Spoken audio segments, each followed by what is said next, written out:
guys, welcome to my new YouTube channel, which is going to be about FPV drones and flying and building them, repairing and everything about it.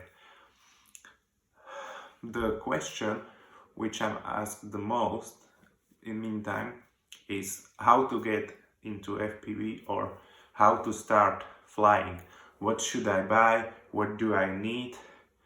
And these things. So in this video I'm going to tell you the things that you need in the start or to get started. I'm not gonna talk about ready-to-fly kits which you can buy for pretty cheap. I'm going to talk about the full setup which you made yourself. To tell you the truth, I've also started with one of these kits. It was, I think, Beta FPV Advanced kit with Meteor 65, which flight pretty good, but just for 2 days. The goggles which comes with this drone weren't really good, and also the controller, it worked fine for 2 days, and I also use it in simulator, which is good that you can use it. But after 2 days of using it, the gimbals starting to crack and they weren't working properly. So I contacted Banggood and I wanted a full refund, so I sent the drone back to them and they paid me my money back. After this, I realized that maybe it would be easier to build my own setup on a higher quality level, which will also cost me more money than this starter kit, but it will last me longer. So that's what I've done. I buy a used quad from a friend of mine, which in the beginning it was 2.5 inch, and in the beginning it was pretty cool. I like it. I will show it to you in my next videos, definitely.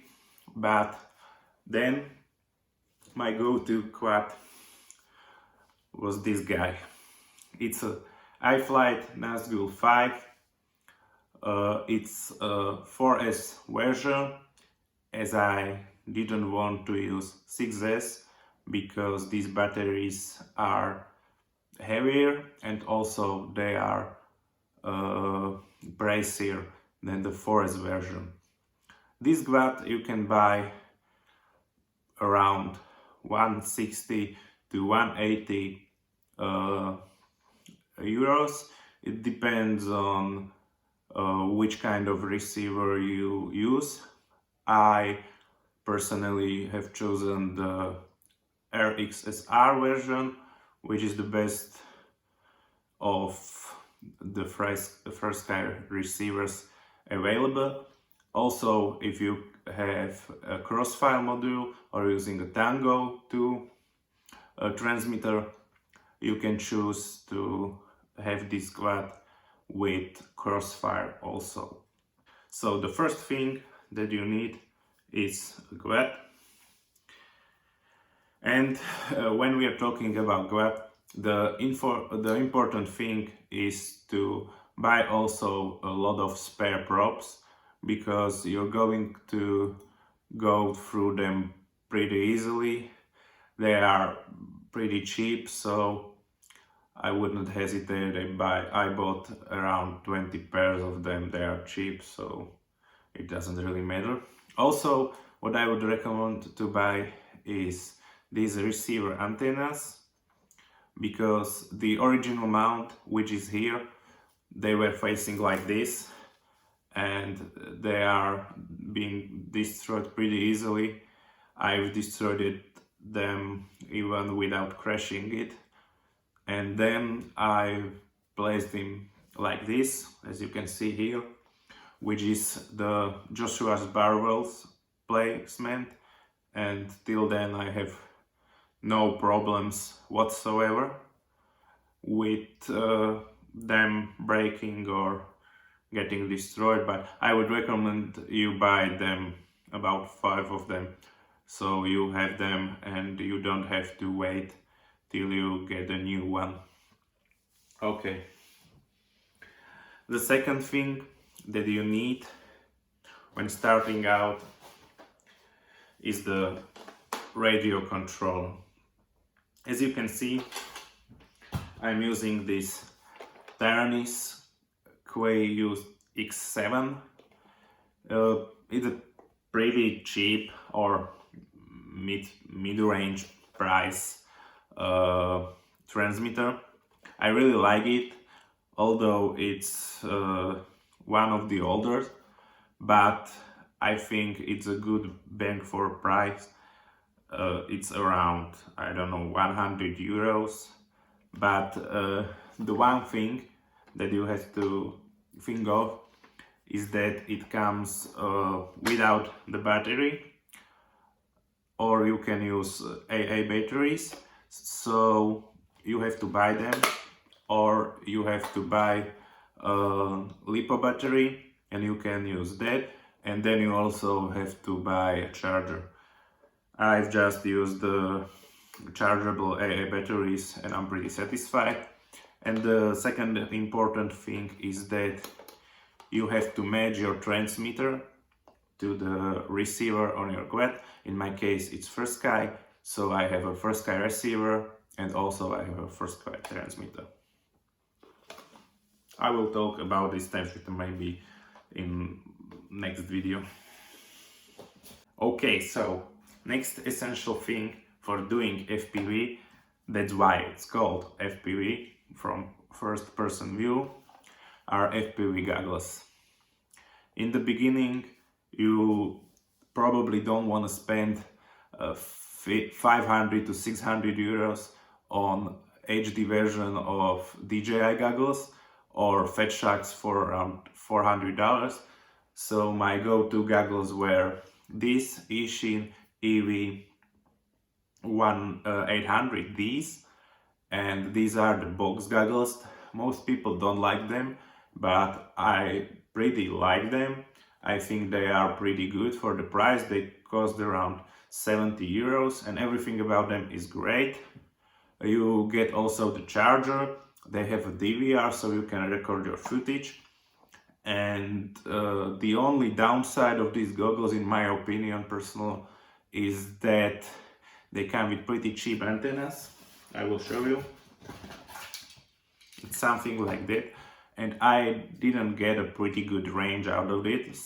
So I've ended up replacing them for this Viper and also this iFlight. I don't know how it's called. The cool things about these goggles is that you can, after you upgrade to higher end goggles, you don't have to sell them. You can use them as an external monitor to show your family or your friends how you fly and so on. So I think this is the best goggles for the price that you can buy, and I would highly recommend them. The only thing that you might consider buying too is external battery. In the package there is a cable that can be connected to these goggles and to the external battery to make them last longer, because the flight time of these is only around 30 minutes. So if you have more batteries, or maybe you're flying 2 drones, you would need to power them up by additional battery, but that's not a problem really. Okay, the next thing which you would obviously need for your drones are batteries.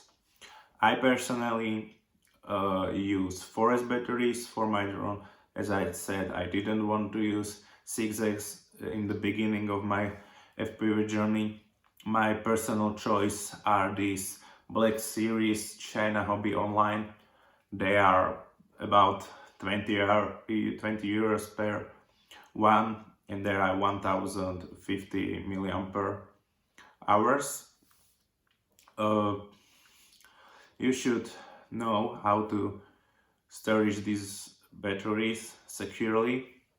and that's why I would definitely recommend getting one of these lipo guards.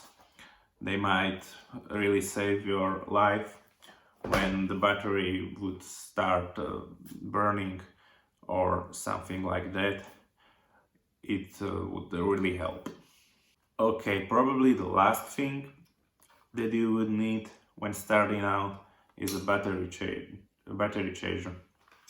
My personal one is Raytronic C12, which is not really good charger, but I've used to fly planes many years before, and I've got it, so I using it almost every time. What you want your charger to have is a balance connector where you plug in your battery, and when battery is charging, it also balances each cell of the battery, so the charging is much safer as if you wouldn't do it. So I would definitely recommend getting one of these instead of cheaper solutions. This also indicates if battery is correctly plugged in, or the voltage of the battery, and it will stop charging as on its own probably. And one thing that you also want your charger to have is it being able to charge your battery to the storage voltage, which is about 3.8 volts per cell. And this is important when you want to store your batteries for a longer time. You don't want to have him to that. You don't want to leave them discharged or charged for longer periods, as this might ruin them. Okay, so that will be it for this video. I hope that you learned something and you probably might enjoy it. If you want, you can subscribe to this channel to help me reach more people. And also, if you like the video, please leave a like button. And that would be probably it. Thanks you for watching, and see you next time. Bye.